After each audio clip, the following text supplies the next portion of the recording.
मुगल सम्राट फर्रुखसियर के द्वारा 1717 में जारी किया गया शाही फरमान किस तरीके से प्लासी के युद्ध की पृष्ठभूमि को तैयार करता है, क्योंकि इसके तहत एक दस्तक जारी किया गया था जिसको अंग्रेजों का यानी कि ईस्ट इंडिया कंपनी का मैग्ना कार्टा भी कहते हैं। जानेंगे आज की वीडियो में। नमस्ते, मैं हूं आपकी फ्रेंड कामना। हम देख रहे हैं 18वीं सदी के पूर्वार्ध में नए क्षेत्रीय राज्यों का उदय, और इस क्षेत्रीय राज्यों में हम बंगाल को देख रहे हैं। और बंगाल में हमने देखा कि किस तरीके से मुर्शिद कुली खां, शुजाउद्दीन, सरफराज खान और अली वर्दी खां का शासन आता है। उसके बाद सिराजुद्दौला गद्दी पे बैठता है 1756 में। हम इस वीडियो में ये जानने का प्रयास करेंगे कि अंग्रेज किस तरीके से बंगाल में एक व्यापारिक कंपनी होने के बाद किस तरीके से राजनीतिक सत्ता बन जाते हैं।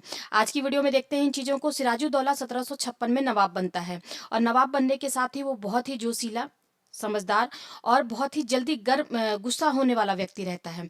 उसको ये लगता है कि हम अंग्रेज व्यापार कर रहे हैं, करते रहें, लेकिन वो जिस तरीके से चुंगी देते थे, यानी कि मुर्शिद कुली खां के समय जिस तरीके से व्यापार करते थे, उसी तरीके से व्यापार करते रहें।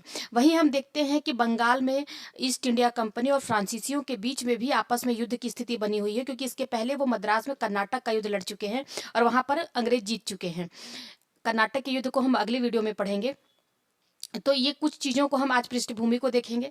हम देखते हैं कि 1756 में सिराजुद्दौला नवाब बनता है। नवाब बनने के साथ ही उसके कुछ प्रतिद्वंदियों का, यानी कि उसके कुछ सगे संबंधियों का विरोध शुरू होता है, जिसमें पूर्णिया का नवाब शौकत जंग और उसकी ढाका का नवाब और उसकी मौसी घसीटी बेगम होती हैं। हम ये देखते हैं कि अक्टूबर के समय 1756 में सिराजुद्दौला पूर्णिया के नवाब शौकत जंग का पीछा करता है और उसको की हत्या कर देता है, यानी कि उसके साथ उस एक युद्ध होता है जिसको मनिहारी का युद्ध कहते हैं, और मनिहारी के युद्ध में वो मारा जाता है। आगे हम देखते हैं कि सिराजुद्दौला क्या करता है कि बंगाल पे जब ये किलेबंदी शुरू करते हैं कलकत्ते की अंग्रेज, तो उस पे वो आक्रमण करता है, कलकत्ते को जीत लेता है, और जीतने के बाद अंग्रेज भाग करके फुल्टा द्वीप पे शरण लेते हैं। और फुल्टा द्वीप पे शरण लेने के बाद अंग्रेजों ने इन्फॉर्म किया मद्रास में क्लाइव को। क्लाइव जो वहाँ पे कर्नल के पद पर था, और वहाँ पे 1748 में हम अगली वीडियो में देखेंगे कर्नाटक के युद्ध में वो जीत चुका था, तो उसका इमेज भी उसकी बहुत हाई थी। तो उसको बुलाया जाता है कि साहब आइए और बंगाल में भी आप अपने कुछ कारनामे दिखाइए। क्लाइव वहां से रवाना होता है, अपनी नौसैनिक शक्ति को लेके, सैन्य शक्ति को लेकर के आता है, और वापस से कलकत्ते पे कब्जा कर लेता है, जिसको सिराजुद्दौला ने जीत लिया था। कलकत्ते पे कब्जा करने के बाद वो अलीनगर की संधि करता है सिराजुद्दौला से, और संधि करने के बाद वो कुछ ऐसी मांगों को रखता है सिराजुद्दौला के सामने। अलीनगर की संधि हो जाती है, लेकिन फिर कुछ ऐसी मांगों को वो सिराजुद्दौला के सामने रखता है जिसको एक नवाब होते हुए कोई भी नवाब या कोई भी जो संप्रभु शासक होगा वो स्वीकार नहीं कर पाएगा। ऐसा उन्होंने क्यों रखा, ऐसी मांगे क्लाइव ने क्यों रखी सिराजुद्दौला के सामने? तो वो इसलिए रखी ताकि वो नवाब को हटा सके और उसकी जगह पे कठपुतली नवाब को अपने वहाँ पे बैठा सके। जब क्लाइव बंगाल पहुँचता है, बेसिकली जब क्लाइव बंगाल पहुँचता है, तो वहाँ पे मीर बख्शी के पद पे अपॉइंट होता है मीर जाफ़र। उससे मिलता है, और मीर जाफ़र विरोधी होता है सिराजुद्दौला का, और उससे कहता है क्लाइव कि क्या तुम बंगाल के नवाब बनोगे? तो कहता है जी हजूर, मैं बंगाल का नवाब बनूंगा, क्या करना होगा मुझे? तो क्लाइव कहता है कि तुम्हें कुछ नहीं करना होगा। अब आप सोचो कि अगर कहीं युद्ध हो रहा है, कहीं लड़ाई हो रही है, और वहाँ का जो सेनापति है मीर बख्शी है, वही अगर कुछ ना करे, मैदान में खड़ा रहे, तो उस युद्ध की क्या स्थिति होगी? ऐसा ही कुछ हुआ प्लासी के युद्ध में। अ, कुछ मांगे ऐसी रखी गई सिराजुद्दौला के सामने, और सिराजुद्दौला उसको मानने से इनकार कर देता है। तभी ये समझ में आता है कि अब दोनों सेनाएं आमने सामने खड़ी होने वाली हैं, यानी कि प्लासी के युद्ध में 23 जून 1757 को दोनों सेनाएं आमने सामने खड़ी होती हैं। और उन दोनों सेनाओं में जो जितने भी आपके ये मीर जाफर होता है और राय दुर्लभ जैसे सेनापति, जो सिराजुद्दौला के सेनापति होते हैं, ये मैदान में उतरते ही नहीं हैं और चुपचाप खड़े ही रहते हैं। वहीं मीर मदान और मोहनलाल लड़ते हुए मारे जाते हैं। ऐसे कुछ फैक्ट्स हम आज नोट करेंगे। ये तो मैंने आपको कहानी की तरह बता दिया, जिससे आपको इंटरेस्ट भी आए और चीज़ें याद भी रहें। एक एक करके देखेंगे कि ये दस्तक किस तरीके से अंग्रेजों के लिए, बंगाल के नवाबों के लिए मुसीबत बनता है, और नवाब और अंग्रेजों के बीच में किस तरीके से दुश्मनी शुरू होती है। हम देखते हैं कि 1717 में फर्रुखसियर ने एक फरमान जारी किया था, यानी कि फर्रुखसियर अब कैसे फरमान जारी किया, तो चलिए अब कुछ चीज़ें नोट करेंगे। आप कॉपी पेन उठाइए और मेरे साथ यहाँ पे लिखना शुरू करिए। हम देखते हैं कि 1717 में, अब आप यहाँ पे लिखोगे, मैंने अपनी पहली वीडियो, दूसरी या तीसरी वीडियो में मैं जब अंग्रेजों को पढ़ा रही थी, तो मैंने अपनी वीडियो यहीं पे ख़त्म की थी कि 1717 में फर्रुखसियर का फरमान। अब हम आगे देखेंगे यहाँ से 1717 का फर्रुख शेयर। आप नोट्स बनाएंगे, एग्जाम में यहाँ से बहुत सारे प्रश्न आपको मिलेंगे, आप स्किप करते हो, नहीं देखते हो, जिससे बहुत सारी चीजें आपकी छूट जाती हैं। 1717 का फर्रुख शेयर का फरमान। देखो बेसिकली क्या होता है कि एक फर्रुख शेयर को एक बीमारी हुई होती है, मतलब एक फोड़े की बीमारी हुई होती है, और वो ऐसा फोड़ा होता है जो जानलेवा होता है। उसी समय एक अंग्रेज शिष्टमंडल, अंग्रेजों का एक शिष्टमंडल होता है, अंग्रेजों का शिष्टमंडल, ठीक है, ये पहुंचता है कहाँ पे, फर्रुख शेयर के दरबार में। और इसका नेतृत्व कौन कर रहा था, इसका नेतृत्व कर रहा था जॉन सरमन। एग्जाम में पूछा गया है, आप नोट्स बनाएंगे ऐसे, जॉन सरमन, ठीक है। और ये जो, थोड़ा सा मैं पेन का कलर चेंज कर लेती हूँ। अगर मेरी वीडियो आपको अच्छी लगती है तो प्लीज़ लाइक, सब्सक्राइब और शेयर करना, जिससे मुझे मोटिवेशन मिलता है। आप चीज़ें बताते नहीं हो, और बहुत सारी चीज़ें आपकी भी रह जाएंगी अगर आप नहीं बताओगे तो। अंग्रेजों का शिष्टमंडल जो होता है, जो पहुंचता है 1717 में, यानी कि मैं यहाँ पर डेट लिख देती हूँ 1717 में। आप ऐसे ही नोट्स बनाओ जैसे मैं बता रही हूँ आपको, कहीं भी कॉन्सेप्ट के साथ किसी भी फैक्ट के लिए भी आपको किसी कोचिंग में जाने की जरूरत नहीं पड़ेगी। इस शिष्टमंडल में एक डॉक्टर भी होता है, जो एक सर्जन होता है, जिसका नाम होता है हैमिल्टन, हैमिल्टन, ठीक है। और ये हैमिल्टन क्या करता है, फर्रुख शेयर का इलाज करता है, और फर्रुख शेयर ठीक हो जाता है। तो फर्रुख शेयर खुश होता है, और बादशाह जब खुश होगा तो क्या देगा, शाही फरमान देगा। इसी खुशी के क्रम में बादशाह क्या करता है, फर्रुख शेयर 1717 का अंग्रेजों के लिए, यानी कि ईस्ट इंडिया कंपनी के लिए फरमान जारी करता है। ये 1717 में क्या करता है, फरमान जारी करता है। और इस फरमान में ये कहता है, फरमान में ये कहता है कि पूरे भारत में बिना चुंगी के, बिना चुंगी यानी बिना टैक्स दिए, बिना चुंगी के, बिना चुंगी के बिना, यानी कि टैक्स जिसको कहते हैं, इसके बिना अंग्रेज पूरे भारत में व्यापार कर सकते हैं, ये लिखा हुआ था। प्लस इस फरमान में ये भी था कि अंग्रेज या जो ईस्ट इंडिया कंपनी के हैं अधिकारी, वो क्या कर सकते हैं, दस्तक जारी कर सकते हैं। दस्तक, दस्तक एक तरीके का पास होता था, अगर ये पास आपके पास है तो आपके व्यापार पे कोई भी टैक्स नहीं लगेगा। तो अंग्रेज दस्तक जारी कर सकते थे, कर सकते हैं। यही फरमान जो है, ये बना जी का जंजाल। यानी कि इस फरमान के द्वारा क्या हुआ कि अंग्रेज जो है वो खुद तो व्यापार करते ही थे, ये अंग्रेजों को जो ये दस्तक प्राप्त हुआ था, इसका ये दस्तक का ये लोग दुरुपयोग करने लगे। दुरुपयोग किस तरीके से दुरुपयोग करने लगे अंग्रेज, अंग्रेजों ने क्या किया कि अंग्रेज के जो निजी अधिकारी थे, निजी अधिकारी, इन्होंने क्या किया कि इसको अपने अंग्रेजों के जो निजी अधिकार, जो अंग्रेजों के जो अधिकारी थे, सॉरी, अंग्रेजों के अधिकारियों ने अपने निजी व्यापार पे, अपने निजी व्यापार में इसका यूज करना शुरू कर दिया। निजी व्यापार में तो इनको भी कोई टैक्स नहीं देना होता था, व्यापार में प्रयोग। और प्लस ये क्या करते थे कि जो भारतीय व्यापारी होते थे, भारतीय व्यापारी, आप देखो आपको लगता है वीडियो थोड़ी लंबी है, लेकिन अगर आप कॉन्सेप्ट चाहते हो तो आपको थोड़ा सा तो वीडियो देखना पड़ेगा। मैं दो चार फैक्ट बना करके वीडियो खत्म कर दूं, इससे अच्छा है कि थोड़ी वीडियो लंबी हो और आप चीज़ों को समझो सीक्वेंस में कि क्या कुछ घटनाएं घट रही हैं। भारतीय जो व्यापारी थे, व्यापारी, उनको भी, उनको भी दस्तक ये बेचने लगे, दस्तक बेचने लगे। अब क्यों बेच रहे हैं, इसे पैसा लेकर के दे दिया कि लो भाई तुम पास दिखा दो और तुम्हें कोई टैक्स नहीं देना होगा। तो अब ये बताओ, अगर कोई टैक्स नहीं देगा तो क्या राजकीय आय में वृद्धि होगी, तो इससे क्या होगा, इसका परिणाम क्या होगा, इसका परिणाम ये हुआ कि बंगाल का जो, बंगाल की राजकीय जो आय थी, राजकीय आय, वो क्या हो गई, कम हो गई।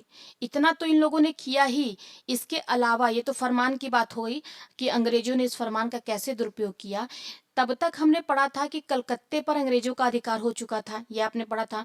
तो इन्होंने कहा कि अब कलकत्ते में, यानी कि कलकत्ते में अगर भारतीय माल आता है, यानी कि अन्य किसी भी स्टेट से भारतीय माल के आने पर उस पर टैक्स उस पर टैक्स लगा दिया किसने?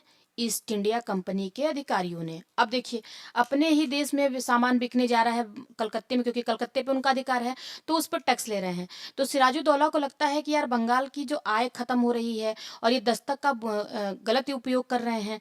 तो वो यंग एज का होता है, गर्म खून होता है, उसको ये लगता है कि हमें क्या करना चाहिए, कार्रवाई करना चाहिए। वो तुरंत अटैक करता है, चीज़ों को जीतता है, ये चीज़ें हमने देखा। उसके बाद लेकिन उसके अंदर दूरदर्शिता की कमी होती है, क्योंकि अगर वो उसी समय ये सोच लेता कि जब हम अंग्रेजों को भगा भगा के मार रहे हैं और वो भाग करके फुल्टा द्वीप पे शरण ले रहे हैं, अपनी सेनाओं में नौसैनिक शक्ति उनकी मजबूत थी, वहां पे वो बैठ रहे हैं, तो हम क्यों ना वहां तक उनका पीछा करके उनको हमेशा के लिए भगाएं। उनको लगता है कि कोई बात नहीं, अंग्रेज यहाँ से चले गए, और सिराजुद्दौला आकर के आराम से शाही दरबार में बैठ जाता है। ये उसकी सबसे बड़ी भूल थी। उसे अपने शत्रुओं को यहाँ से परमानेंट निकालना था, ये उसने नहीं किया। उसके बाद क्या होता है कि जब बंगाल में हम देखते हैं कि सारी चीज़ें हमने देख लिया है। अब क्या है कि मीर जाफर से बात हो चुकी है क्लाइव की, और ये दोनों सेनाएं 23 जून को आमने सामने होती हैं। ठीक है, यानी कि अब आप लिखेंगे प्लासी का युद्ध। प्लासी का युद्ध, इसकी पृष्ठभूमि मैंने आपको बता दी कि ये फरमान होता है, क्या क्या होता है। तो प्लासी के युद्ध में हम ये देखते हैं, आप ऐसे नोट्स बनाएंगे, यहाँ से एग्जाम में कई बार प्रश्न बना हुआ है, चाहे आप कोई सा भी एग्जाम दे रहे हो। पहले तो डेट ही पूछ लेगा कब है, तो आप बताएंगे 23 जून 1757 को। दोनों सेनाएं, अंग्रेज की सेना, अंग्रेजों की सेना, और इधर से वर्सेस किसने? नवाब की सेना, यानी कि सिराजुद्दौला। सिराजुद्दौला, इनकी सेनाएं आती हैं और आमने सामने खड़ी हो जाती हैं। इनकी सेनाएं जब खड़ी होती हैं तो सबसे पहले क्वेश्चन आपसे ये पूछेगा कि अंग्रेजों का नेतृत्व किसने किया, तो आप बताएंगे क्लाइव। क्लाइव जो है वो कर्नल था, मद्रास में ये कर्नल के पद पे था, तो ये एक कर्नल था। तो कर्नल ये सिराजुद्दौला, और इधर जो नवाब था, इधर सिराजुद्दौला तो था ही नवाब के रूप में, इसके साथ और कौन था? तो इसके साथ देखिए खड़े थे किस, कौन कौन, आप लिखेंगे मीर जाफर, मीर जाफर, राय दुर्लभ, राय दुर्लभ, पीछे मैंने आपको बताया था मानिक चंद, जगत सेठ, ये सभी लोग थे, लेकिन वो सब क्या थे? षड्यंत्र में शामिल थे। ये युद्ध की बात हो रही है, तो ये दोनों क्या थे? सेनापति थे, मतलब कि सेना नायक थे, सेना की कमान थी इनके पास। ठीक है, ये दोनों के पास। उसके बाद हम देखते हैं मीर मदान, मीर मदान और मोहनलाल।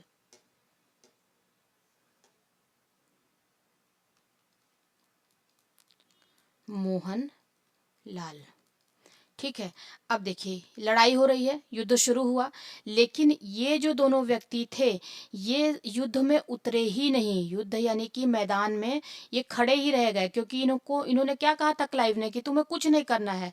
तो यानी कि मैदान युद्ध में उतरे ही नहीं, उतरे ही नहीं। ठीक, वहीं जो इनके ये दोनों थे, ये दोनों युद्ध में सिराजुद्दौला की तरफ से इन्होंने राजभक्ति दिखाई, और ये युद्ध में मारे गए, युद्ध में वीरगति को प्राप्त हुए।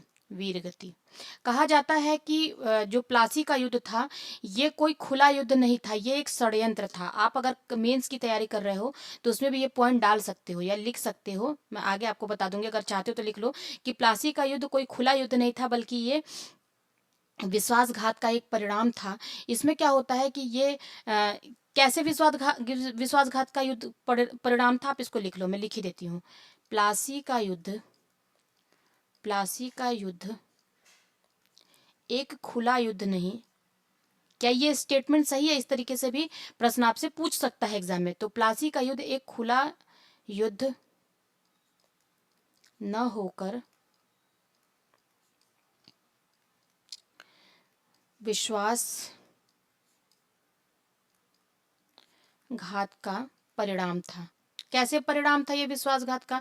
सोचो, ये दोनों व्यक्ति तो लड़े ही नहीं, वही अंग्रेजों की तरफ से मात्र 29 लोग, अंग्रेजों की तरफ से, अंग्रेजों की तरफ से मात्र 29 लोग मारे गए। ठीक है, जबकि नवाब के 500 सैनिकों की मृत्यु हुई। नवाब के 500 सैनिक मारे गए, यानी कि ये सारी चीजें पहले ही बिकी हुई थी। अब क्या होता है कि मजबूरन सिराजुद्दौला को क्या होता है, वहाँ से भागना पड़ता है। यानी कि सिराजुद्दौला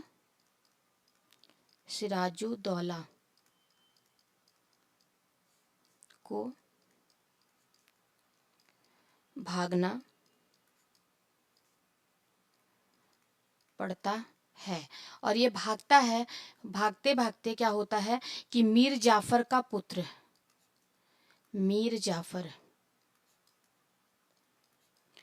पुत्र होता है, जिसका नाम होता है मीरन। ये भी एग्जाम में प्रश्न बना हुआ है, ध्यान देंगे आप, नोट्स बनाएंगे। मीरन इसकी हत्या कर देता है। मीरन के द्वारा हत्या कर दी जाती है। किसकी? सिराजुद्दौला की। यानी कि हम ये देखते हैं कि देखो, सिराजुद्दौला की सोच बहुत अच्छी थी। वो कभी नहीं चाहता था कि आप बंगाल में आकर के, आप किसी विदेशी हो करके, आप हमारे ही राज्य में आकर के, दो दो कंपनी आपस में लड़ रही हैं, फ्रांसीसी और अंग्रेज आके आपस में लड़ रहे हैं। तो वो कह रहा था कि भाई हमारी संप्रभुता को चोट मत पहुंचाओ। लेकिन कुछ दूरदर्शिता की इसके अंदर कमी थी, जिसका हम परिणाम देखते हैं इस तरीके से। और 1757 से लेकर के 1765 तक बंगाल के इतिहास में जो नवाबों से अंग्रेजों को, जो बंगाल के इतिहास,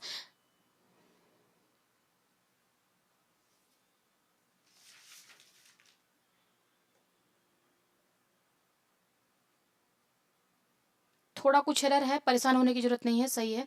मुझे लगा कि वीडियो रुक गया है।